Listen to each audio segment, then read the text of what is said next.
Sunday Night Production. Aujourd'hui, nous vous proposons un épisode spécial enregistré en immersion dans la province du Québec à l'occasion du QMT, le Québec Mega Trail, l'une des plus grandes courses du Canada. L'occasion de découvrir la culture locale de la course à pied, mais aussi de rencontrer des athlètes de légende comme Marianne Hogan, Anne-Marie Comeau ou encore Blaise Dubois, fondateur de la clinique du coureur. C'est parti.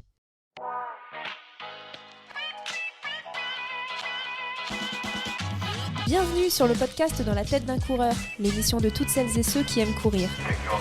Trail, route, piste ou encore triathlon, chaque lundi, venez améliorer vos connaissances sur l'entraînement, l'alimentation et la préparation mentale du coureur tout en vous amusant. Bonne écoute. Bonjour à toutes, bonjour à tous, c'est un plaisir de vous retrouver ici au Canada et plus précisément dans la province du Québec à l'occasion du QMT, le Québec Mega Trail. L'année dernière, on avait posé déjà nos valises ici pour vous faire découvrir cette magnifique course et c'est vrai qu'à la suite de cet épisode, vous aviez été très nombreux et nombreuses à nous expliquer que voilà, vous auriez aimé en savoir un peu plus sur le Québec, sur son histoire, sur la culture running aussi au Québec et du coup, on vous a écouté et on vous propose aujourd'hui un épisode du coup un peu spécial. Ça va être assez différent de ce qu'on a l'habitude de faire, mais voilà, à l'approche des vacances, eh bien, on s'est dit que c'était un bon moyen d'allier découverte d'une nouvelle culture avec notre passion de la course à pied. Donc voilà, c'est un épisode à écouter, pourquoi pas lors d'une petite sortie running. Et on va découvrir ensemble, vous allez venir avec moi et on va découvrir ensemble la province du Québec. Alors, en guise d'introduction, qu'est-ce que je peux vous dire ? Ce qu'il faut savoir sur la province du Québec, eh bien, c'est qu'elle est déjà immense, elle a une superficie impressionnante de plus de 1,5 million de kilomètres carrés. C'est la plus grande province du Canada. Pour vous donner une idée, on pourrait y mettre 3 fois la France. Et il faut bien comprendre que Québec, c'est une province du Canada avec à peu près 8,5 millions d'habitants qui sont répartis majoritairement dans les grandes villes comme par exemple Montréal, Warwick ou encore la ville de Québec qui porte le même nom que la province.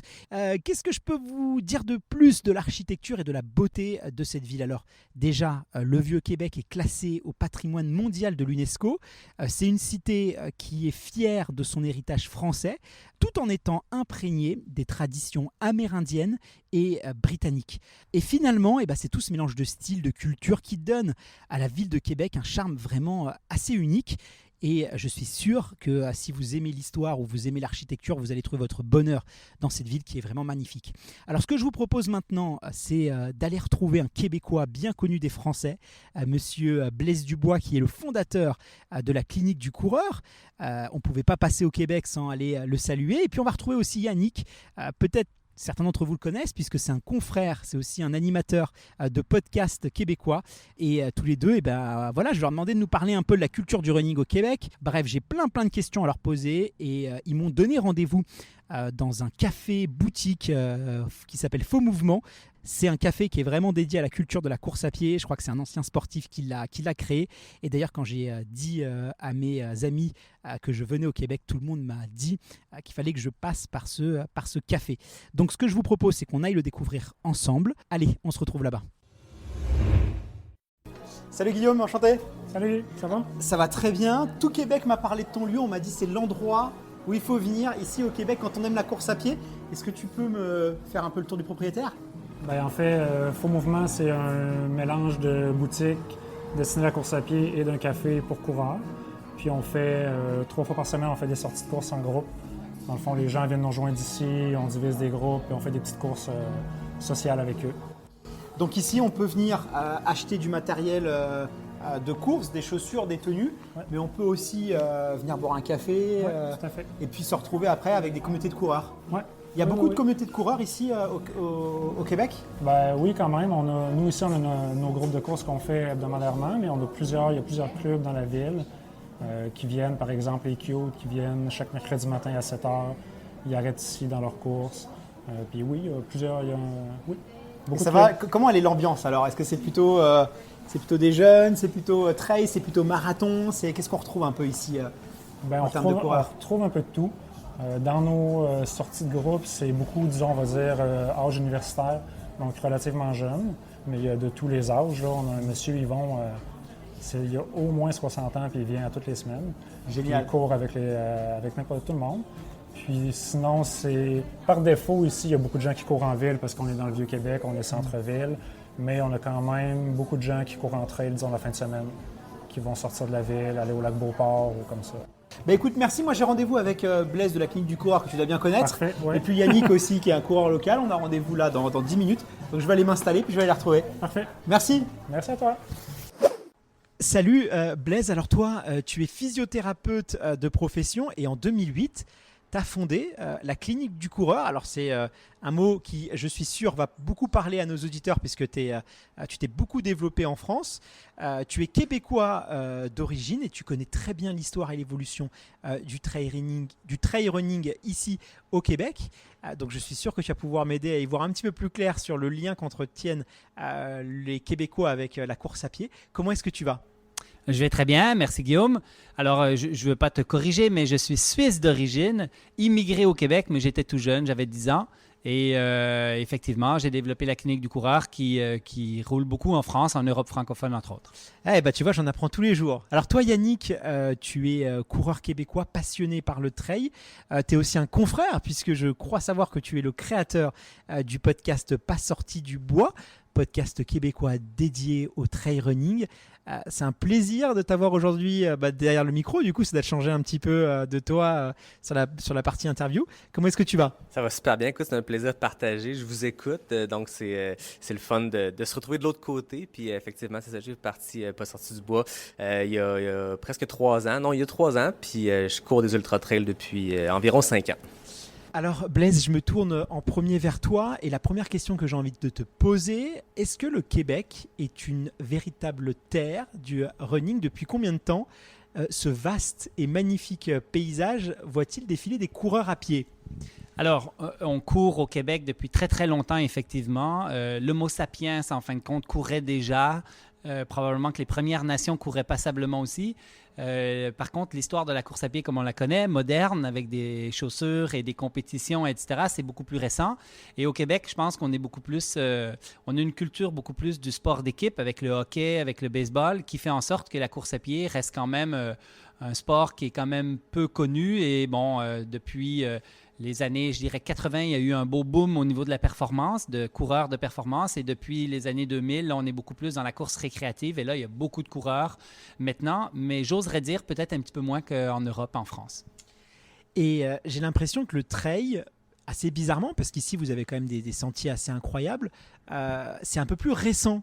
Aujourd'hui encore, la course sur route, ça reste vraiment le premier, la première discipline de cœur des coureurs québécois, même si le trail s'est beaucoup développé, et ça tu vas nous le dire Yannick, j'ai l'impression que ça augmente, mais ça arrive un peu plus sur le tard, j'ai l'impression que par rapport au vieux continent. Effectivement, en fait, les premières courses de trail, on parle de 2011, c'est très récent.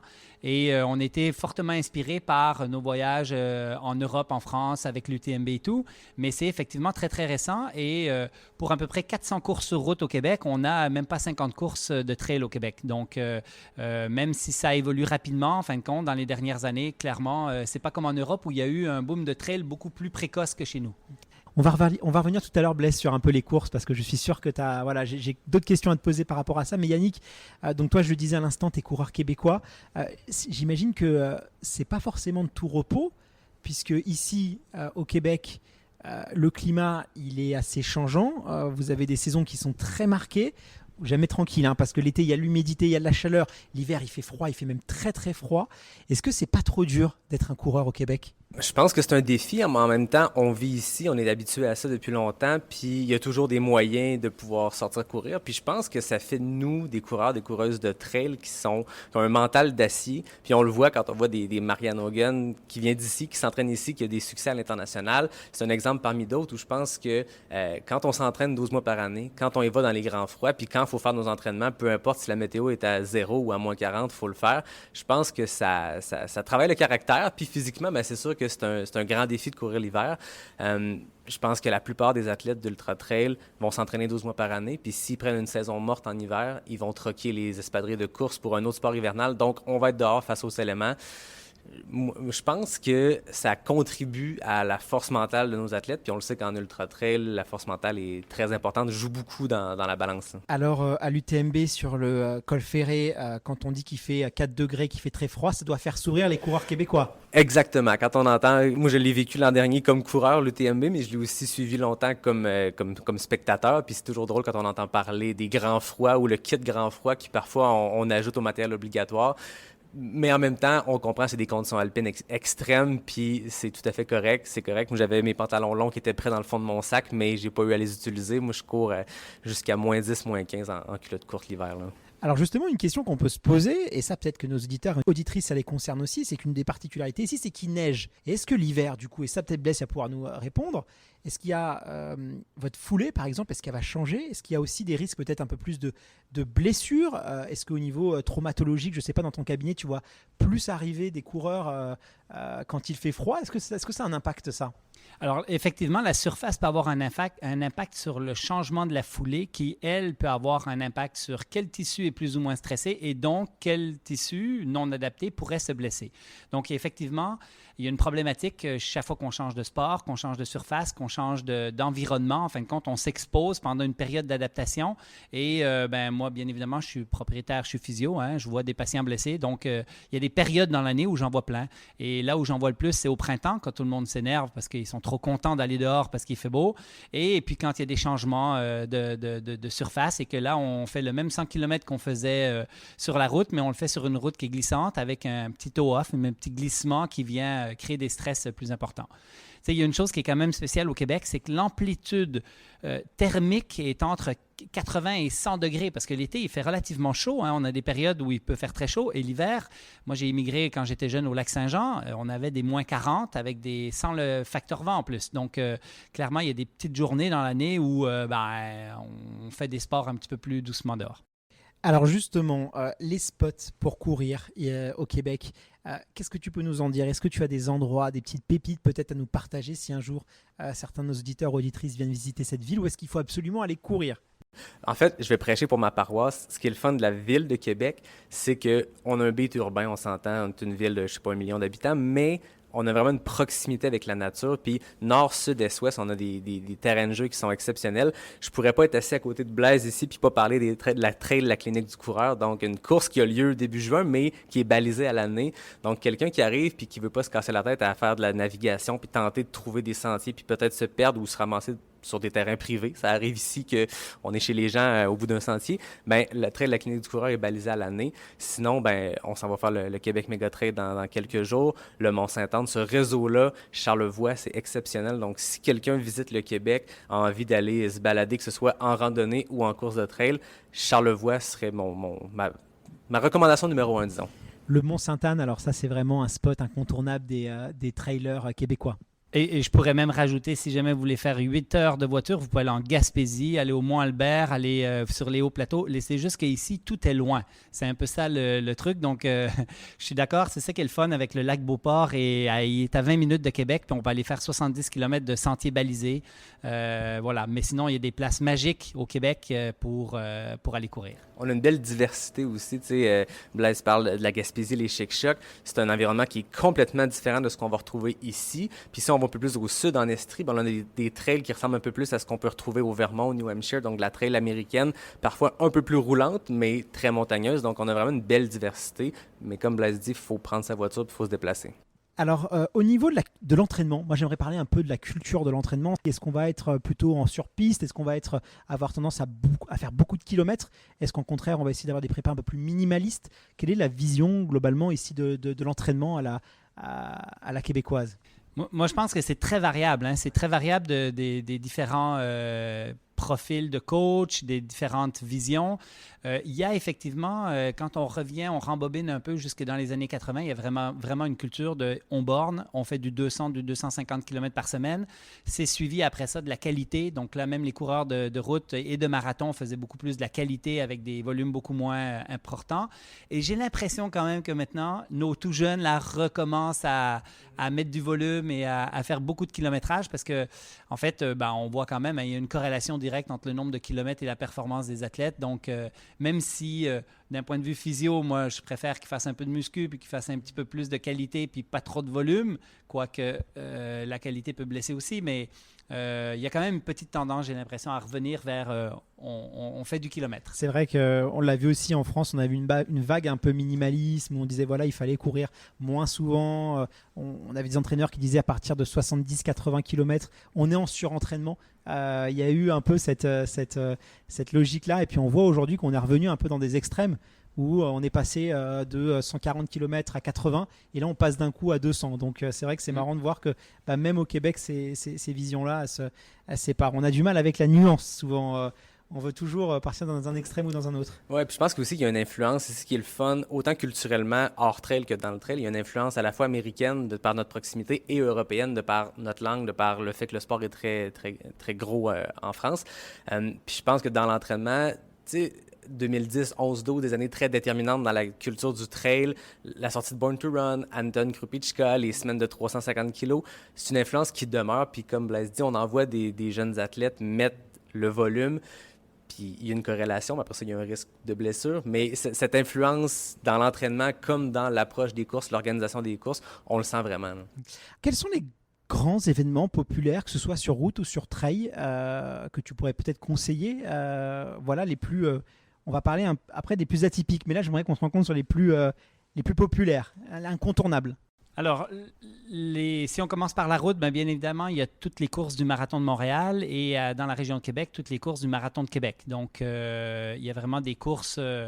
c'est les deux gros événements phares, en fin de compte. Parcours rapide? Qui sont des parcours... alors, Québec, pas tant. Même Montréal, c'est pas si rapide, mais quand même un peu plus. Mais Québec, j'ai fait le demi-marathon l'année passée pour le plaisir, mais tu montes dans Haute-Ville, tu redescends si bas. Ça monte, ça descend. Hein, voilà, il y a quand même... C'est pas des demi et des marathons rapides. Hein, tu m'étonnes qu'ils sont bons en trail ici, parce qu'il y a quoi faire du dénivelé. Hein. Et puis, ça, c'est nos deux gros événements. Après ça, il y en a plein d'autres, bien évidemment. Et puis, en trail, je dirais qu'il y a deux gros événements phares. Il y a le Québec Méga Trail et il y a Arikana, qui sont vraiment les deux gros événements. Et comme je suis l'organisateur et le fondateur de la Clinique du coureur, je vais le nommer dans les trois. Mais c'est un petit peu plus petit quand même. Mais c'est une course tout proche de Québec ici, facile à faire et qui est très bien organisée aussi, comme les deux autres événements. Mais on a vraiment deux événements qui se détachent à l'international, qui sont Arikana et Québec Méga Trail de façon assez claire. Une grosse culture ultra quand même. Hein. Ouais. Mais plus que le trail, c'est vraiment l'ultra distance qui plaît ici. Oui, mais chaque événement a une panoplie de distances. Le Québec Méga Trail, en fin de semaine, je pense que c'est 10 ou 11 distances. La Clinique du coureur, il y en a énormément. Chaque événement, on en a vraiment pour tous les goûts, tous les profils de coureurs. Donc ça, c'est le fun aussi quand même. Oui, on parle souvent des ultra-trails parce que c'est dans le nom de l'événement, mais ils ont aussi un 20 km, un 30 km. Mais ici, on n'a pas juste les ultra-trails, on a les méga-trails. Oui. Toujours plus. Alors, moi, j'aimerais pour conclure un peu cet échange, j'aimerais qu'on parle d'un élément. Donc, toi, Blaise, tu as fondé la Clinique du coureur. Vous avez beaucoup œuvré, notamment pour faire un peu de pédagogie, de prévention. C'est vrai qu'en France, on avait un petit peu de retard. Voilà, avant les années 2000, il y avait plein de grands athlètes qui ne fréquentaient jamais de kiné. C'était plutôt la culture en France, en tout cas, d'être voilà, on se plaint jamais. Quand on a mal, on le dit pas. On est fort, on est solide. Voilà, la prépa mentale, encore aujourd'hui en France, c'est quelque chose d'assez marginal, qui peut même être assez mal vu à l'INSEP encore aujourd'hui. Et c'est vrai que par rapport à la culture américaine, où les équipes, les teams, dans la course à pied, mais même dans les sports plutôt collectifs, où là il y a vraiment des teams où on les voit sur les terrains, c'est assez médicalisé. Il y a une différence de culture, j'ai l'impression, en tout cas entre la France et le Québec. C'est la santé, l'écoute de son corps. Ça, c'est des éléments qui sont importants pour les coureurs québécois. Alors, je ne suis pas sûr que le québécois est très différent du français. On a probablement une historique à peu près similaire, mais effectivement, la Clinique du coureur qu'on a fondée en 2008, en fin de compte, enseigne dans 15 pays actuellement les meilleures pratiques sur la prévention des blessures. Donc, on a une veille scientifique de la littérature. En triant cette littérature, en fin de compte, on amène des aspects très pratiques pour les coureurs et pour les professionnels de la santé, et on donne de la formation pour les médecins, les physios, les professionnels, les podos, etc. Et en fait, l'idée, c'est de plus éduquer les professionnels professionnels, à pouvoir transmettre les bonnes informations parce qu'on est dans un milieu où les mythes et les fausses croyances sont absolument phénoménales et abondantes et on continue de perpétuer des fausses croyances de façon très, très importante. Donc, ça a été la raison d'être un peu de la clinique du coureur. Mais le coureur lui-même, en fin de compte, il se blesse bien évidemment comme en France et puis souvent il ne vient pas voir le physio et voilà. Mais la notion de prévention des blessures, aujourd'hui c'est vrai que ça nous paraît notamment en raison de tous les acteurs qui ont fait de la prévention, mais la notion de prévention des blessures, c'est quelque chose de très récent encore. L'idée d'anticiper, de plus soigner mais d'anticiper, c'est quelque chose qui a une dizaine d'années, quoi. Effectivement, et c'est peut-être la raison pour laquelle la clinique du coureur a tant de succès en France. C'est que finalement, on est arrivé dans un marché où personne n'en parlait vraiment. Cette partie prévention. Et la prévention passe beaucoup par des choses qui sont en plus extrêmement simples, c'est-à-dire bien quantifier son stress mécanique, progresser graduellement, écouter son corps, sans nécessairement que ça passe par un équipement phénoménal ou quoi que ce soit d'autre. Donc, on est dans des choses qui peuvent être très, très simples pour justement profiter au maximum de son sport, en profiter, être heureux dans son sport sans se blesser. C'est pas les chaussures alors qui nous évitent de nous blesser? Alors malheureusement non, et on se questionne des fois même si ça peut pas occasionner certains bobos. Bon, écoutez, merci en tout cas, ça a été un échange passionnant. Est-ce que tu seras au Québec Méga Trail, toi Yannick? Est-ce qu'on va devoir courir? Tout à fait. Moi, à chaque année, j'ai fait une distance différente sur le Québec Méga Trail. Donc là, cette année, ça va être le 80 km samedi. Qu'est-ce que tu aimes justement dans cette course? Tu veux donner un petit peu envie à nos auditeurs d'y s'y intéresser? D'abord, le sentiment de communauté. C'est une course qui... Tout le monde est ici.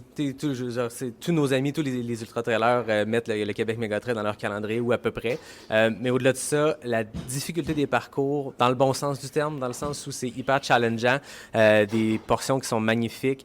Ça permet de connecter des sentiers qui sont mythiques ici, le sentier des Caps de Charlevoix.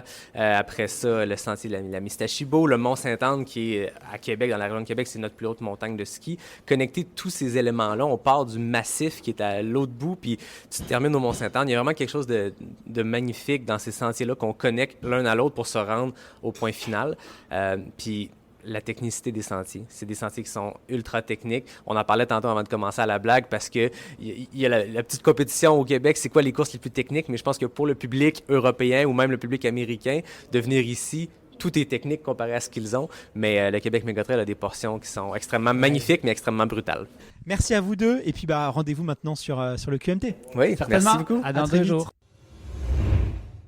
Ça m'a fait super plaisir de pouvoir discuter avec Blaise et Yannick, d'autant plus qu'avec Blaise Dubois, on n'avait jamais encore eu l'occasion vraiment de faire connaissance. Et d'ailleurs, cette discussion, elle m'a donné faim et c'est le bon moment pour vous parler un peu de la gastronomie québécoise, car ici, je peux vous dire qu'on mange extrêmement bien. On va retrouver des plats, bien sûr, comme la tourtière. Alors la tourtière, qu'est-ce que c'est? C'est une sorte de tourte à la viande. Ou encore le fameux dessert un peu phare ici au Québec, c'est le pudding qu'ils arrosent généreusement avec du sirop d'érable. Alors ça, c'est pour l'influence britannique. Mais heureusement pour nos palais, ils ont quand même pris leur distance avec cet héritage pour se concentrer sur leurs propres produits du terroir. Et d'ailleurs, au Québec, on trouve d'excellents fromages et même de la très très bonne charcuterie. Et c'est, ce qui est assez rare quand même en Amérique, assez facile de trouver des restaurants qui proposent une cuisine à base de produits locaux, notamment le fameux saumon sauvage qui provient directement des nombreuses rivières aux alentours. Et je peux vous dire que le saumon sauvage, c'est quand même autre chose que le saumon d'élevage qu'on peut trouver chez nous en France. Alors les Québécois, ils préparent généralement le saumon de manière très très simple. L'idée, c'est vraiment de préserver au maximum son goût. Ils vont le cuisiner, alors soit grillé, soit fumé, soit cuit à la vapeur ou encore servi en tartare. Et je peux vous dire qu'un filet de saumon sauvage grillé à la perfection, c'est quand même autre chose qu'un fish and chips. Et pour accompagner ce saumon, alors là, on oublie la crème cheese et les bagels. Désolé pour nos amis anglais. Au Québec, on préfère déguster le saumon avec un bon verre de vin blanc. Alors soit du pinot gris, du chardonnay, du sauvignon. Ça, c'est les cépages qui sont cultivés ici en local. Alors pourquoi s'en priver ? Justement, en parlant de la culture québécoise, ce que je vous propose, c'est de partir à la rencontre de l'historien Martin Paquet afin d'en savoir un peu plus sur l'histoire du Québec. Il m'a donné rendez-vous sur les plaines d'Abraham face au fleuve Saint-Laurent. J'ai hâte d'aller le retrouver et lui poser toutes mes questions pour en savoir un peu plus sur l'histoire du Québec. On se retrouve là-bas. Bonjour Martin, comment allez-vous? Bonjour, ça va bien? Et Je vous? suis Guillaume dans le tête d'un coureur. Oui. Bah écoutez, si vous êtes disponible, on peut aller discuter tout de suite. Pas de problème, le fleuve est là. C'est parti. Bonjour Martin, alors vous êtes professeur au département des sciences historiques à l'Université de Laval à Québec et on m'a dit que vous étiez vraiment la bonne personne pour m'aider à y voir un petit peu plus clair sur l'histoire et surtout la culture québécoise. Comment est-ce que vous allez aujourd'hui? Je vais très bien, mais merci beaucoup pour les compliments. Bon, bah, je suis sûr qu'on est dans de très très bonnes mains. Alors, évidemment, hein, l'une des particularités, et pas des moindres, c'est qu'au Québec, on parle français, et c'est plutôt une exception sur le continent nord-américain. On parle français, pourtant on est quand même à plus de 5300 km de Paris. Alors comment expliquer cette présence de la langue de Molière ici sur le continent américain? Eh bien, une langue, il faut bien comprendre, une langue nous permet de comprendre un environnement. Et les premiers habitants qui sont venus de France, ils sont venus de l'ouest de la France pour la plupart d'entre eux. Ils viennent de la Normandie, De la Bretagne, je crois. la Bretagne. Il y a également beaucoup de personnes qui viennent de la Charente-Maritime actuelle.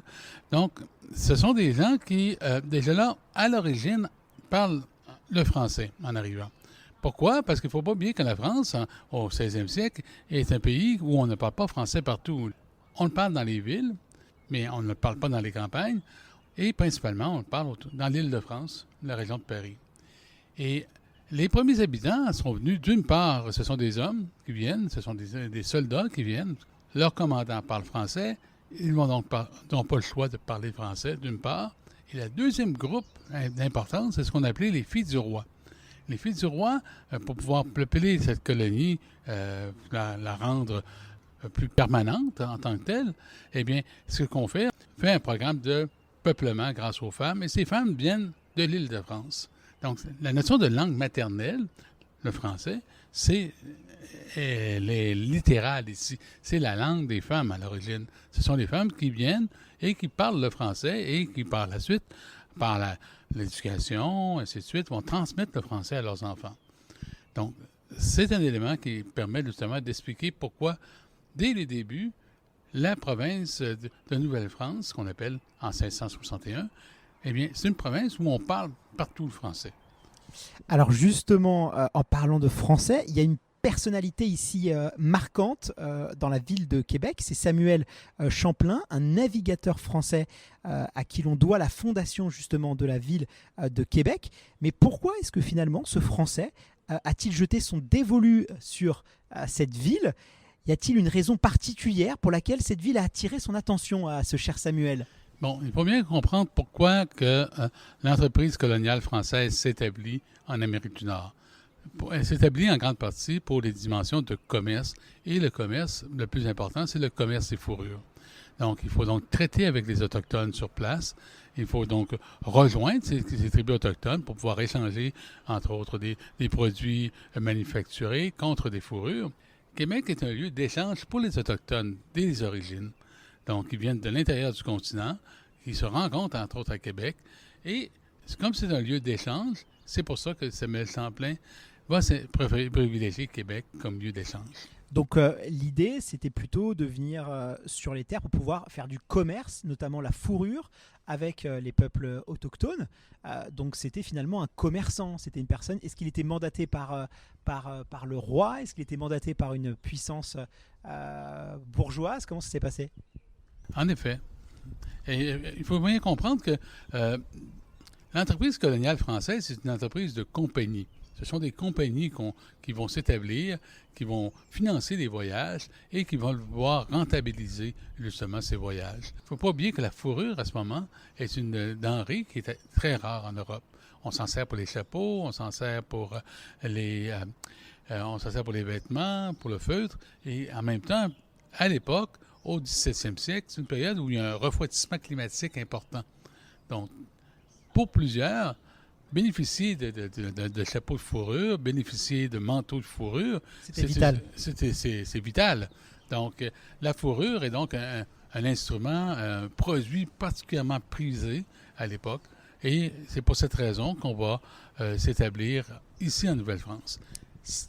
L'autre élément qui est important, c'est qu'il va s'établir ce qu'on appelle le commerce triangulaire. Donc, où les navires partent de France avec des produits manufacturés, vont se rendre en Afrique, vont prendre des esclaves, vont se rendre à l'île de Saint-Domingue, qu'on appelle actuellement Haïti, entre autres, pour cultiver le sucre. Et le sucre est une denrée particulièrement importante. On va venir ensuite en Nouvelle-France pour ramasser les fourrures et ensuite retourner en France une fois la saison de navigation terminée. L'idée, c'était vraiment de rentabiliser au maximum les voyages, les expéditions. Et donc, on allait comme ça sur plusieurs continents, histoire d'aller commercer. Alors justement, Martin, si on remonte un peu plus loin, avant même l'arrivée de Samuel Champlain, d'autres peuples occupaient déjà ce territoire. Est-ce que vous pouvez nous parler un peu de ces communautés qui étaient présentes avant l'arrivée des Européens et comment ces derniers se sont finalement, j'ai presque envie de dire, intégrés malgré eux peut-être, dans ce nouveau monde? Eh bien, pour les peuples autochtones, les premiers peuples qui se sont installés, ce qu'on appelle l'île de la Tortue, et c'est le nom qu'ils donnent justement au continent nord-américain, eh bien, on les retrouve dès la fin de l'ère glaciaire ici. Donc, c'est des peuples qui venaient d'Asie, c'est des peuples qui venaient d'où justement? On sait à peu près? On sait à peu près qu'ils viennent d'Asie. Il y a plusieurs vagues de migratoires qui se sont établies. Et ce qu'on retrouve ici, ce sont essentiellement des Inuits, c'est-à-dire qu'on appelait auparavant des montagnais, qui vivaient de chasse, en grande partie sur les deux côtés du Saint-Laurent. On retrouve également des Mi'kmaq. On retrouve également aussi des Wendat, ce qu'on appelait aussi à l'époque des Hurons. Donc, ce sont ces peuples qui se rencontrent, qui font commerce entre eux, qui font parfois la guerre entre eux pour le territoire de chasse. Et c'est à ce moment où que les premiers Européens, lorsqu'ils vont arriver ici, eh bien, ils arrivent pour le fleuve parce qu'ils suivent en grande partie les bandes de morues. Dès 1450, on retrouve des Européens, et particulièrement des Basques, dans la vallée du Saint-Laurent, pour qu'ils viennent ici pêcher la morue, qu'ils sèchent la morue avant de partir, pour retourner ensuite au Pays basque. Et lorsque Jacques Cartier vient en 1534, eh bien, il suit en grande partie les routes de ces navigateurs basques qui sont venus ici à ce moment. Et c'est à ce moment qu'il rencontre évidemment les peuples autochtones qui sont présents tout le long du Saint-Laurent. Mais il y avait du coup quand même un échange marchand, il y avait une entente qui était cordiale, quelques guerres. Comment ça se passait? On a peut-être des fois une vision un peu caricaturale de cette partie-là, mais comment ça se passait réellement?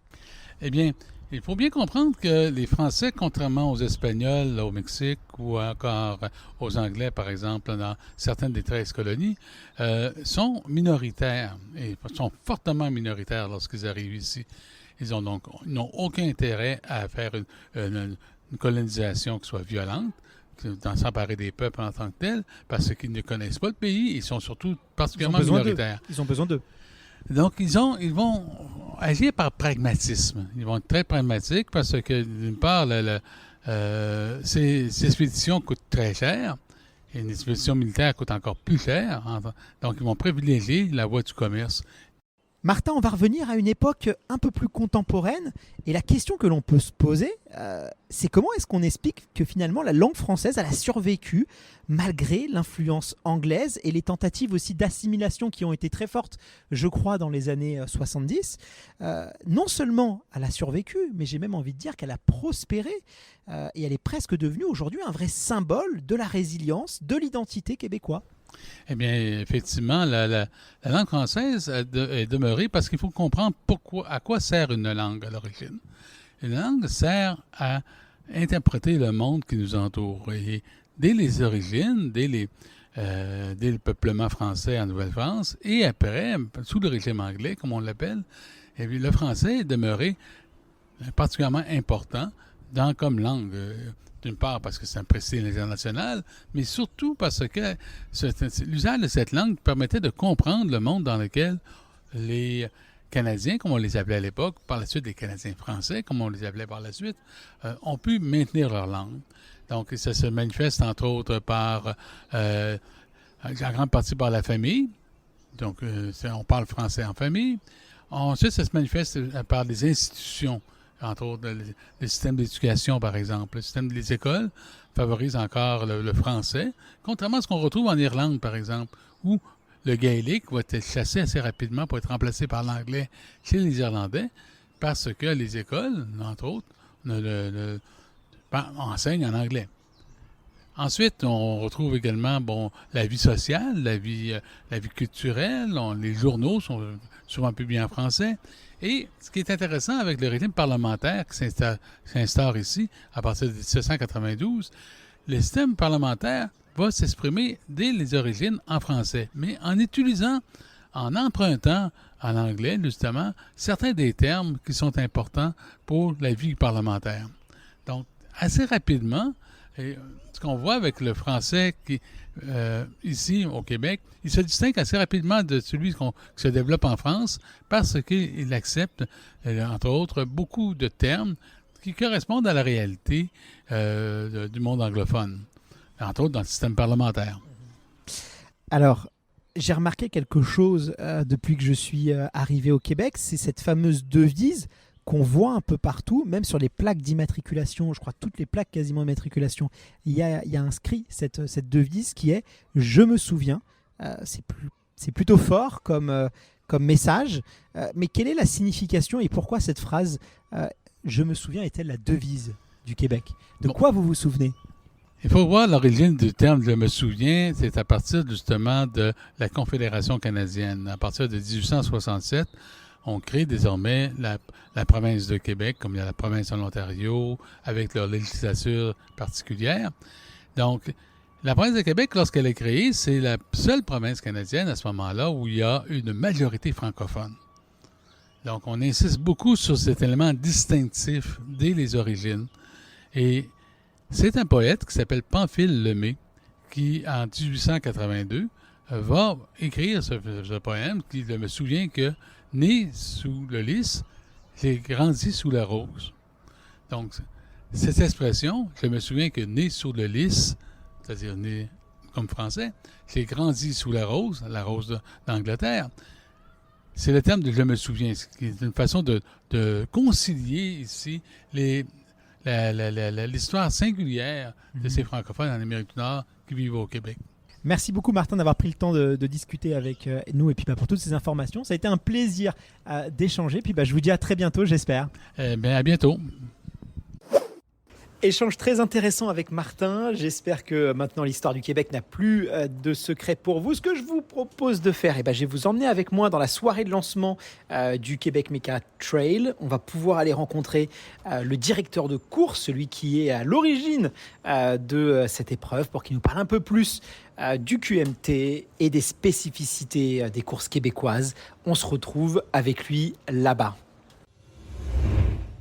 Alors, je suis avec Jean Fortier. Jean, alors nous, on se connaît, puisqu'on a fait connaissance l'année dernière. Nos auditeurs aussi, en tout cas les auditeurs qui étaient là l'année dernière et qui ont suivi le Québec Méga Trail sur le podcast te connaissent aussi. Mais pour les nouveaux auditeurs, et ils sont nombreux, est-ce que tu peux nous rappeler un peu qui tu es et surtout, qu'est-ce que c'est que le Québec Méga Trail? Alors, je suis le directeur de course, si on veut, du Québec Méga Trail, un des premiers organisateurs de courses de trail au Québec. Le Québec Méga Trail a 12 ans d'histoire, mais à l'époque, j'ai déjà fait le Transvallée qui date de 2008. Et puis, de fil en aiguille, moi, je suis de la région ici, donc du Mont-Sainte-Anne, la Côte-de-Beaupré, et j'ai créé le Québec Méga Trail avec une bande d'amis. C'est devenu au fil des années une grande course, je crois, du moins au Canada. Et puis on en est très fiers. Puis on aime inviter les gens de partout dans le monde, de toutes les régions du Canada à venir nous visiter et des États-Unis. Alors le format phare vedette du Québec Méga Trail, c'est le 100 miles, un ultra trail à l'état sauvage. Évidemment, le Québec Méga Trail, c'est pas seulement de l'ultra, il y a aussi des courses beaucoup plus accessibles et ouvertes à toutes et à tous. Est-ce que tu peux nous parler un peu de ces courses-là? Ah ben oui, parce qu'on essaie d'être le plus inclusif possible. Donc, on fait évidemment de l'ultra, comme tu l'as dit, mais on fait des petites distances pour inclure un peu les débutants, si vous voulez, les initiés à la course à pied. Donc, on a le 6 km, le 10 km qui part du sommet du Mont-Sainte-Anne et qui est pratiquement tout descendant, un 25 km. Et cette année, une nouveauté, un 21 km. Et cette année, on aura un membre de l'équipe de Dans la tête d'un coureur, Pierre-Emmanuel Hutto, qui va s'élancer sur le 15 km avec un objectif, finir premier premiers Français de la course. Alors je ne sais pas s'ils sont nombreux les Français, mais en tout cas, voilà, C'est bien ça. il sera présent. Alors Jean, on s'était vu l'année dernière Ouais. et tu m'avais dit, moi je veux que le Québec Mega Trail devienne une course référente en Amérique du Nord, aux côtés de la Western States et de l'Hard Rock 100. Ouais. Où est-ce que tu en es cette année? Est-ce que vous vous approchez de cet objectif-là? C'est quand même assez ambitieux comme projet. Il faut l'être. Mais on essaie. On essaie parce que vraiment, le marché naturel pour nous, si on peut appeler ça un marché, c'est les coureurs de l'Est des États-Unis. Puis à l'Est des États-Unis, il n'y a pas beaucoup de courses à grand déploiement. Donc, c'est pour ça qu'on essaie de prendre cette place-là entre la Western State et la Hard Rock. On pense qu'on est capable de le faire avec la qualité d'organisation qu'on a ici. Et puis, le manque un peu de courses dans l'Est des États-Unis, bien, en fait, il n'y a pas vraiment un manque, mais de grandes courses avec de grandes capacités, parce que ce qui est très spécifique aux États-Unis, c'est que les courses n'ont pas beaucoup de capacité pour accueillir beaucoup de participants. Oui, c'est vrai que la Western State, je crois, c'est à peine 400 coureurs.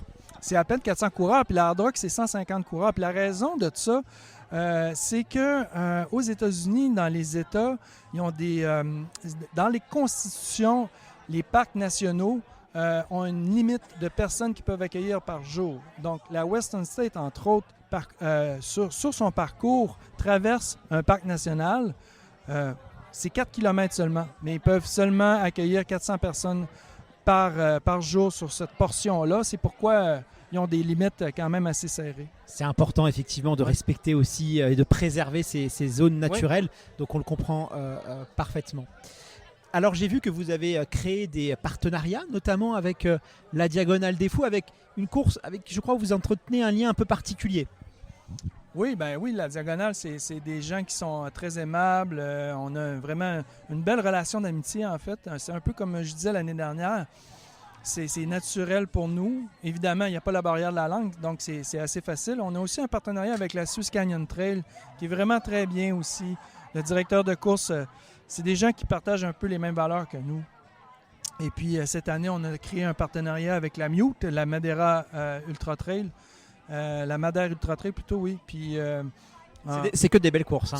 C'est juste que des belles courses quand même, parmi les meilleures, les plus techniques du circuit. C'est que des courses magnifiques. Ben, on est vraiment contents de ça justement. Puis ça nous donne vraisemblablement à travers ces courses-là, ça nous donne une belle visibilité puis ça nous donne une belle résonance à travers le reste du monde. Qu'est-ce qu'on peut te souhaiter pour ce week-end, pour l'avenir? Pour ce week-end du soleil, j'aimerais. Parce que là, c'est chaud l'année dernière. Ouais. L'année dernière, je me souviens qu'on a vu une météo assez torride. Ouais. Là, cette année, peut-être une météo un peu plus clémente. Plus clémente, mais plus pluvieuse. Mais j'apprécierais pour l'équipe puis pour les bénévoles. Parce que les coureurs, en fait, on s'en soucie pas trop parce qu'à l'appui, ils sont capables. Mais c'est plus pour les bénévoles. Puis notre équipe de travail, c'est plus agréable quand il fait soleil. Puis pour l'avenir, écoute, de continuer à avoir autant de plaisir à organiser cette course-là, puis en accueillant autant des gens d'un peu partout, des différents gens, des personnes de différents pays pour justement faire des nouvelles rencontres. 16 nationalités, j'ai vu effectivement qui étaient présentes cette année sur le Québec Mega Trail. Pas mal de Français aussi, on a des auditeurs qui sont venus cette année, qui nous ont écrit, donc j'en profite aussi pour les saluer. Écoute, bravo en tout cas, parce que c'est une course qui est très très bien organisée. Il y a beaucoup de bienveillance aussi avec les bénévoles, les coureurs entre eux. Il y a une atmosphère qui est très festive, très humaine, très chaleureuse. Voilà, c'est ce qu'on attend en tout cas, c'est l'image qu'on a nous en France du Québec. Et c'est une course en tout cas qui est fidèle à cette image-là et à cette chaleur humaine que peuvent dégager les Québécois. Donc voilà, vraiment bravo pour ce que tu as créé. Merci beaucoup. Les amis, j'espère que vous en savez un peu plus sur le QMT. Ce que je vous propose, puisqu'il commence à faire tard, c'est qu'on aille se coucher et on se retrouve directement demain matin pour vous dans quelques instants sur la ligne de départ du QMT pour assister à la première course qui sera le 100 miles, le format Ultra Trail. Donc je vous dis à tout de suite.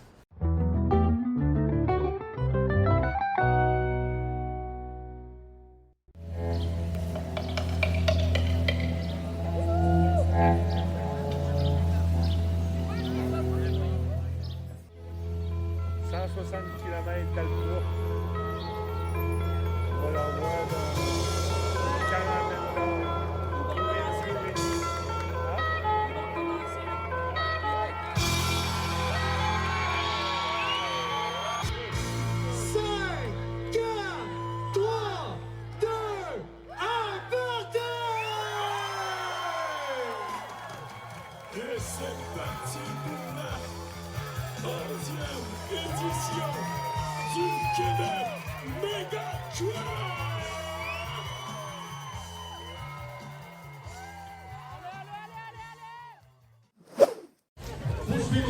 Ça y est, le départ du format 100 miles, le format phare de ce Québec Méga Trail vient d'être donné. Il faut savoir qu'il y aura plus de 10 courses qui vont partir tout au long du week-end. Ça va du 6 km donc au fameux 100 miles. C'est une course assez inclusive et donc ouverte à tous et à toutes. Ce que je vous propose maintenant, c'est de partir à la rencontre de la championne québécoise de trail, Marianne Hogan. À mon avis, certains d'entre vous la connaissent déjà puisque c'est la championne du Canada d'Ultra Trail. Elle a fait une 2e place cette année à l'UTMB. C'est certainement l'une des meilleures ultra-traileuses du monde actuellement. Donc on va essayer d'aller lui dire quelques mots. Allez, à tout de suite. Alors je viens de croiser Marianne Hogan. Alors ce nom vous dit certainement quelque chose puisque elle a terminé 2e du dernier UTMB, une 3e place aussi je crois à la Western States, championne du Canada, donc un palmarès très bien garni. Marianne, aujourd'hui au Québec Méga Trail, tu vas pas courir, tu vas donner le départ du 25 km. Pas trop frustrée quand même de ne pas pouvoir courir ici chez toi dans cette ambiance assez folle? Non, ça fait toujours plaisir de juste participer en tant que spectateur aux courses locales. Je m'entraîne beaucoup ici au Mont-Sainte-Anne, donc c'est cool de venir juste participer à l'ambiance générale et de voir la montagne se changer en course. Alors justement, toi qui connais bien les sentiers ici en Amérique du Nord, les sentiers en Europe, la culture aussi de la course à pied, la vision un peu du trail, qu'est-ce qui différencie ces deux continents? C'est une bonne question. Je dirais que le côté communautaire se retrouve dans les deux continents, mais moi, je ressens un attachement particulier pour la communauté québécoise là, qui est vraiment très forte là, pour tout ce qui est course en sentier. Mais c'est certain que la technicité des terrains ici, c'est différent. C'est sûr que j'ai pas fait trop de courses en Europe, mais c'est sûr que la technicité des terrains ici, justement, autour du Mont-Sainte-Anne, c'est très technique. Il y a beaucoup de racines, c'est boueux. C'est très humide aussi dans cette fin de semaine, donc c'est sûr que c'est des conditions qui sont différentes là, de ce qu'on retrouve en Europe. Alors nous, on a une vision des trails américains plutôt rapides, plutôt plats, avec des coureurs qui sont assez puissants. Est-ce que cette vision, elle est juste? C'est différent au Québec, je te dirais. Au Québec, c'est là que tu vas retrouver beaucoup de roches, de racines, des feuilles. Et puis, ça fait que c'est différent aussi quand les Québécois vont se retrouver sur des trails aux États-Unis ou en Europe. On trouve que les courses sont très roulantes. Donc, je te dirais que non, ce qui différencie les trails au Québec, c'est leur technicité. Et puis, c'est ce qui fait en sorte que des fois, on peut se développer là, plus rapidement là, dans les sentiers, plus courants aussi par la suite. Alors, on dit souvent, j'ai parlé d'ailleurs avec un trailer amateur québécois et qui me disait, tu sais Guillaume, le trailer québécois, il a un mental parce qu'il est habitué à courir dans des conditions difficiles, il n'a pas peur d'aller courir même quand il fait froid, même quand il fait très froid, même quand il y a des moustiques, même quand il fait des fois très chaud et très humide. La nature ne nous fait pas peur. Est-ce que tu es d'accord avec lui? Oui, et puis il n'a pas mentionné l'hiver québécois aussi. On est prêt à toutes conditions parce que quand on court au Québec, des fois on va courir à moins 30 dans la grosse neige. Et puis c'est sûr aussi qu'on est habitué aux sentiers plus techniques. Donc je pense que quand on grandit en tant que trailer au Québec, on est prêt à affronter n'importe quelle condition. Donc toi, quand il y a le pack grand froid à l'UTMB, ça te fait un peu sourire? En fait, ça me réjouit. Tu penses que c'est un avantage même sur tes poursuivants? Ouais, je pense que oui. Le 0 degré à l'UTMB me fait pas peur à comparer du moins 30, moins 40 qu'on a parfois ici. Alors justement, nous en France, c'est vrai que quand on entend des athlètes pouvoir courir sous moins 30, moins 20, moins 40, ça nous semble complètement dingue. Concrètement, comment est-ce que vous faites pour faire face à ce froid? En fait, quand on s'habille adéquatement, il n'y a pas de problème avec le froid. Même que je pense que j'ai jamais eu froid, même à moins 30. Là, il faut juste s'assurer qu'on couvre bien notre visage. C'est vraiment ce qui fait qu'on a le plus froid. Mais de façon générale, si tu mets assez de couches, t'as pas froid du tout, là, même à moins 40. Alors, on va parler un peu plus de toi maintenant, de tes performances. Une 2e place à l'UTMB, c'est quand même une performance, c'est quand même extraordinaire. Est-ce que tu t'attendais à être à si haut niveau sur une course si prestigieuse? Comment est-ce que tu as vécu cette performance incroyable? Ça s'est bien vécu. En fait, je l'espérais. Je pense que l'année passée, j'étais dans une grande forme. Et puis, je voulais miser là-dessus pour ma performance à l'UTMB. C'est sûr que ça a été incroyablement agréable. J'ai adoré l'expérience. En fait, les spectateurs à l'UTMB et en Europe, c'est vraiment différent d'ici aussi. Il y en a partout sur le parcours. Puis, j'ai adoré l'expérience. Donc, c'est sûr que je m'y attendais pas nécessairement, mais j'espérais que je pouvais avoir une belle journée. Puis, c'est ce que j'ai pu faire. Selon toi, quelles sont les qualités nécessaires qu'il faut savoir développer pour briller justement sur une course comme l'UTMB? Ben, sur l'UTMB, comme n'importe quelle course, je pense que la qualité numéro 1, c'est si tu aimes ce que tu fais. Je pense que dans un ultra, ça va être très difficile de te pousser au plus profond de toi-même si tu n'aimes pas ce que tu fais. Puis moi, j'adore courir, j'adore être en sentier. Puis je pense que c'est ce qui fait en sorte que même quand les choses ont été très difficiles durant l'UTMB, j'ai pu pousser au travers parce que les derniers 40 km, j'ai eu une déchirure au psoas. Donc je pense que c'est vraiment, plus tu vas développer tes capacités physiques en premier, mais le mental va prendre le dessus. Puis c'est là-dessus qu'il faut vraiment miser là, dans le développement sportif. Alors on a vu que cette année c'est quand même allé très très vite sur l'UTMB, 2 athlètes en moins de 20 heures. On voit aussi sur les premiers kilomètres, sur les 15 premiers kilomètres, des vitesses complètement folles. On parle pour les garçons, des fois ça va à 16, 17, 18 km/h.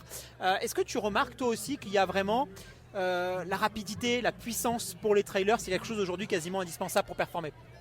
Oui, je pense. Ça dépend sur quelle course, mais c'est sûr que plus le parcours est roulant, comme l'UTMB, qui est moins technique, je pense que ça peut te rendre très utile. Puis aussi, c'est plus tu vas être capable de courir comme ça dans les vitesses plus rapides, plus ça va être facile pour toi de courir à un pace d'ultra trail. Donc oui, je pense que de plus en plus, les trailers, les ultra trailers peuvent bénéficier là, de vitesse dans leur entraînement. Alors, évidemment, on va se tourner un peu vers l'avenir maintenant. Où est-ce qu'on va te voir? Peut-être du côté, je sais pas, de la Diagonale des Fous, parce qu'ici, tu sais qu'il y a un accord avec cette course-là. Est-ce qu'il y a une course un peu qui te fait rêver ou tout simplement, toi, ça y est, t'as coché, tu seras en septembre à l'UTMB à Chamonix? Où est-ce qu'on va te voir? En fait, en ce moment, je suis en train de guérir tranquillement d'une fracture de stress du pubis. Donc, je ne sais pas encore quels sont mes plans. Mon seul plan pour le moment, c'est de récupérer puis de guérir. Mais je peux pas dire, en fait, la prochaine course que je vais pouvoir avoir sur le calendrier parce que c'est mon focus en ce moment. Bon, alors déjà, on te souhaite un très bon rétablissement. Mais, allez, est-ce qu'il y a quand même des courses comme ça qui te font rêver, que tu as envie de mettre à ta liste? Est-ce que tu peux nous en parler un petit peu? Ah oui, c'est sûr que la Transvulcania, ça m'intéresse beaucoup. J'aimerais ça aller aussi faire des courses en Australie ou en Nouvelle-Zélande.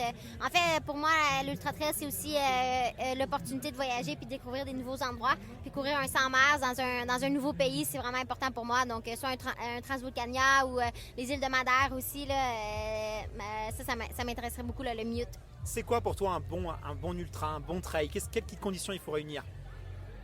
Moi, j'aime plus les parcours roulants que les parcours techniques, mais quand même, j'ai quand même un plaisir avec les parcours techniques. Mais je dirais un beau parcours roulant qui a quand même beaucoup de dénivelé parce que j'aime beaucoup les descentes. Mais franchement, un parcours idéal, ça ressemble beaucoup à l'UTMB, là, quelque chose qui est très long, qui est très demandant, qui est très exigeant, et puis qu'on ne sait pas trop en fait à quoi vont ressembler les conditions météorologiques. Puis en même temps, que c'est dans un super endroit. Là, je pense que tu peux pas avoir mieux que ça.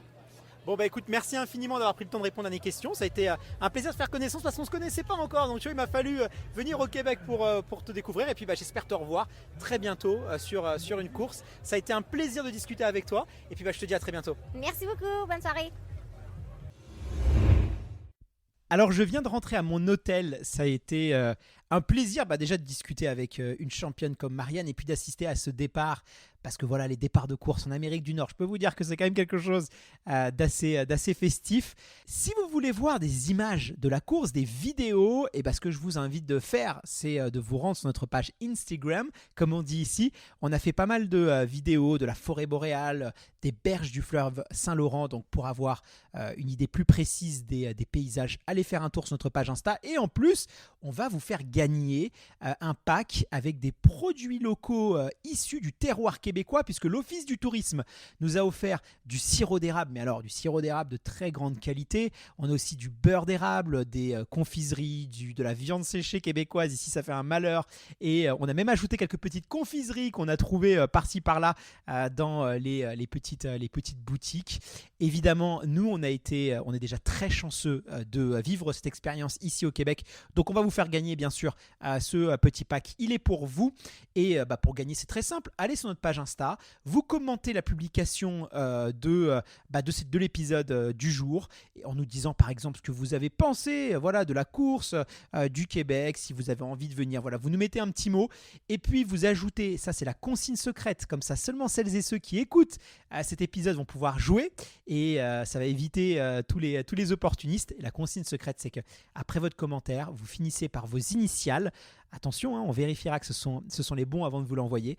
Et puis comme ça va limiter les concouristes, on va les éviter et il y aura seulement ceux qui ont écouté cet épisode. Alors, ce que je vous propose, c'est qu'on se retrouve dans quelques instants. Moi, je vais aller me reposer et on se retrouve juste après demain avec deux athlètes de très haut niveau québécois. Jean-Philippe Thibaudot, alors lui, c'est pas n'importe qui, il a gagné le QMT 50 et il a un parcours assez atypique puisque à la base, c'est un champion de triathlon québécois et maintenant il s'est reconverti sur trail. Et on sera aussi avec sa compagne, une autre athlète olympienne, Anne-Marie Como.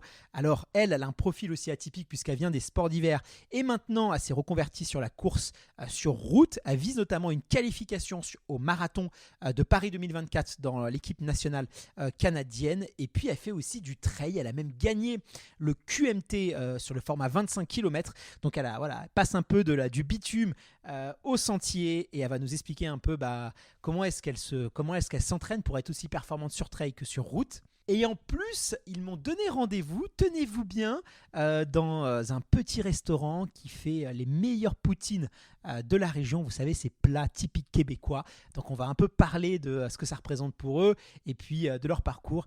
J'ai hâte d'y être, je vous dis à tout de suite. Alors je viens de retrouver Jean-Philippe Thibaudot et Anne-Marie Como. Alors pour vous donner un petit peu de contexte pour les auditeurs qui nous écoutent actuellement, on se trouve dans un restaurant qui s'appelle le Shack à Patates. Donc c'est un petit restaurant où on prépare la fameuse poutine. Et ça c'est un peu, j'ai l'impression, la tradition au Québec après une course ou après un entraînement de venir manger une poutine. Jean-Philippe, ça veut dire quoi poutine d'ailleurs ? En fait la poutine, ça vient du mot pudding. C'est vraiment... on pourrait dire un garrochage d'un mix assez étrange, qui peut paraître très étrange, mais en réalité, c'est très simple. C'est frites, fromage et une sauce brune. Et le fromage, c'est du fromage en crotte, comme on dirait en bon québécois.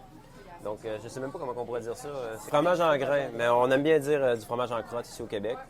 Et puis, c'est quand même drôle parce que chaque village, chaque ville dit que la poutine vient de chez eux. Et, mais la meilleure, ça reste à Victoriaville. Là, donc, Est-ce que, Anne-Marie, c'est un plat que tu apprécies, toi, la poutine ? Est-ce que c'est quelque chose que tu aimes bien manger ? Parce que c'est vrai que ça peut paraître un peu étrange pour quelqu'un qui n'est pas québécois, de mélanger de la sauce avec des frites, avec du fromage. Ça paraît un peu particulier. C'est sûr que c'est très particulier, mais honnêtement, moi, j'adore le mix que ça donne. Puis c'est sûr que j'aime manger de la poutine, pas à chaque semaine, mais une fois de temps en temps, intégrer ça dans mes mets, j'adore. Et au niveau énergétique, est-ce que c'est un plat qui permet la bonne récupération ? Est-ce que c'est un plat où il y a tous les bons oligo-éléments ? Qu'est-ce qu'il en pense, le nutritionniste diététicien de la poutine ? Souvent, je dirais pas que c'est le meilleur plat de récupération à manger à tous les jours, mais souvent dans les vraies cantines québécoises, c'est des vraies patates. Donc, tu sais, c'est pas nécessairement la meilleure chose pour la santé, mais c'est quand même mieux que des patates achetées congelées à l'épicerie. Puis souvent, le fromage...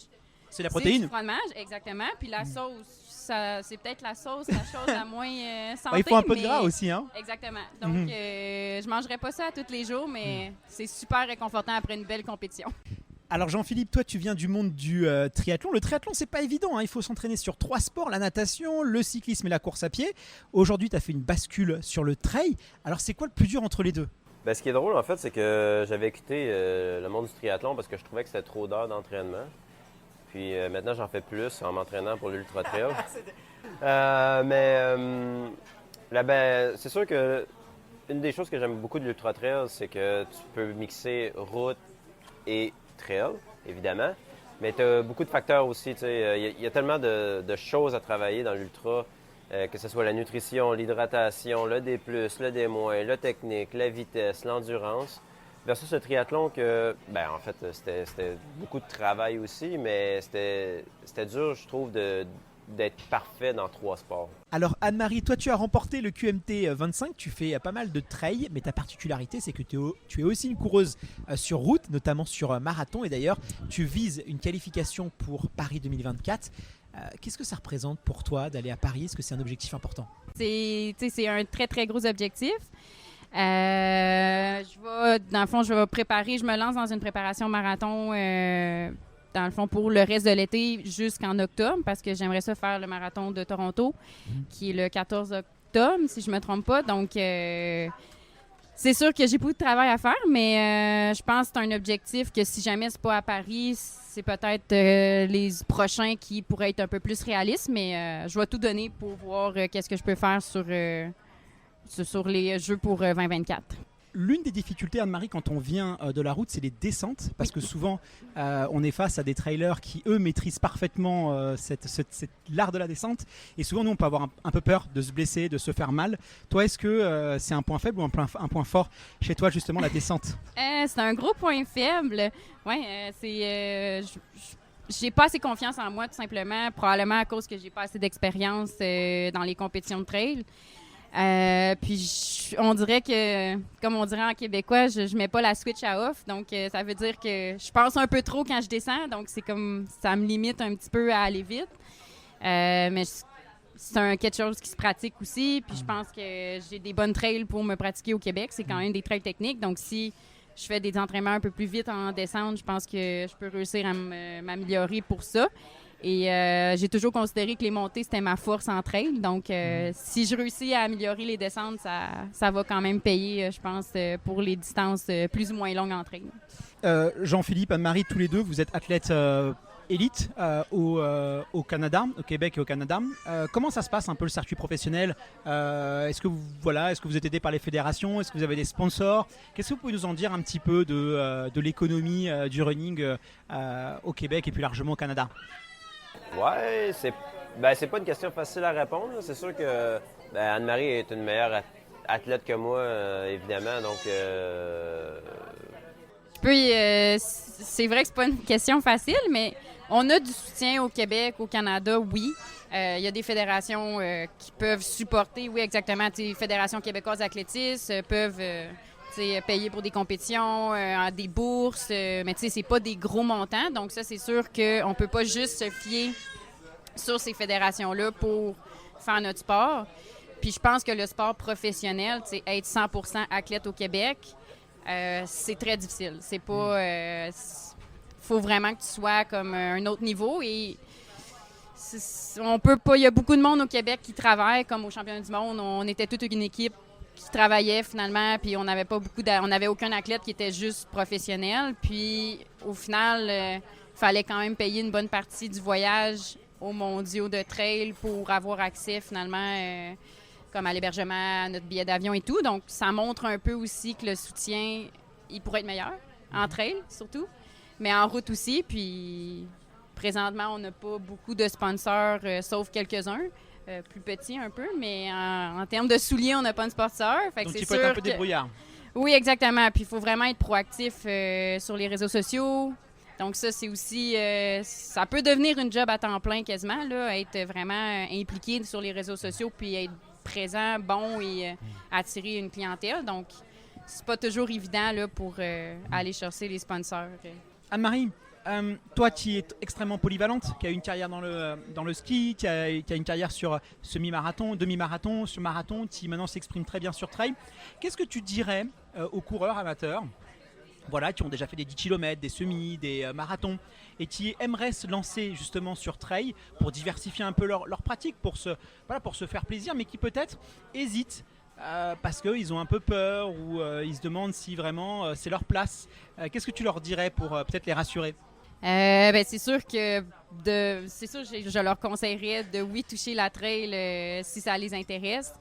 C'est quand même un sport, la variété, autant, moi j'apporte beaucoup de variété dans mon entraînement, autant courir sur route, sur trail, je fais beaucoup de vélo, encore beaucoup de ski de fond, beaucoup de ski de randonnée en montagne. Puis je pense que ça l'amène, ça permet de garder le fun aussi. Donc pour les coureurs amateurs, c'est ça qui est important, beaucoup dans l'entraînement, dans les compétitions. Pour pas s'ennuyer, pour pas se tasser. Exactement. Puis la route, ça peut devenir, c'est tout le temps la même chose. Le risque de blessure est très élevé aussi sur route. Donc je pense qu'emmener la trail dans l'entraînement, ça peut être super bénéfique. Côté, courir en trail, c'est plus mou. C'est plus doux pour les articulations. Donc ça, je pense que ça peut être un point très positif à inclure dans l'entraînement du monde. Et est-ce qu'il y a un peu de rivalité entre les trailers, les coureurs sur route, les triathlètes, ou est-ce que finalement, au Québec, tout ce petit monde se mélange bien? Vu que les compétitions, c'est dur comme question, mais vu que les compétitions, on fait pas les mêmes compétitions en route et en trail, je pense que le monde de trail se rejoignent, puis le monde de route se rejoignent, sauf quelques rares personnes qui font les deux. Mais le monde de la trail au Québec, c'est vraiment un beau monde, relax. Le monde aime ça. Beaucoup, bienveillant. Oui, exact. Puis c'est une belle communauté aussi. De se rejoindre après les courses, des fins de semaine comme le QMT. En route, on n'en a pas beaucoup au Québec. Ça n'existe pas. Donc ça, c'est super le fun d'avoir une fin de semaine comme ça avec plein de monde. Le monde sont de bonne humeur. Donc ça, c'est un bel aspect de la trail au Québec. Bon, en tout cas, on ne peut que recommander à nos auditeurs de venir faire un petit tour justement sur les sentiers québécois parce que ça vaut vraiment du bien. Écoutez, merci à tous les deux en tout cas. Ça a été un plaisir de pouvoir discuter avec vous. Et puis, j'espère vous revoir en 2024 à Paris puisque c'est un peu l'objectif. Oui, effectivement. J'espère, mais je vais tout faire. Et voilà, c'est déjà le moment de se quitter. J'espère que ce petit voyage au Québec vous a plu. C'était un nouveau format qu'on essaiera d'améliorer au fur et à mesure des épisodes. Si bien sûr, l'idée de découvrir un pays, une culture à travers le prisme de la course à pied vous plaît, nous tenons particulièrement à remercier toutes les équipes organisatrices du QMT. Ils ont tous été extrêmement accueillants, gentils, attentionnés avec nous et on a passé un moment délicieux. Merci en particulier à Jean, à José, à Charles et à Myriam. Ils nous ont tous beaucoup aidés dans la réalisation de cet épisode. Merci également à l'Office du tourisme de Charlevoix et du Québec pour leur accueil. On se retrouve dès vendredi prochain pour un épisode capsule autour du ravitaillement, de la nutrition dans l'endurance et en particulier sur trail. À la semaine prochaine et portez-vous bien.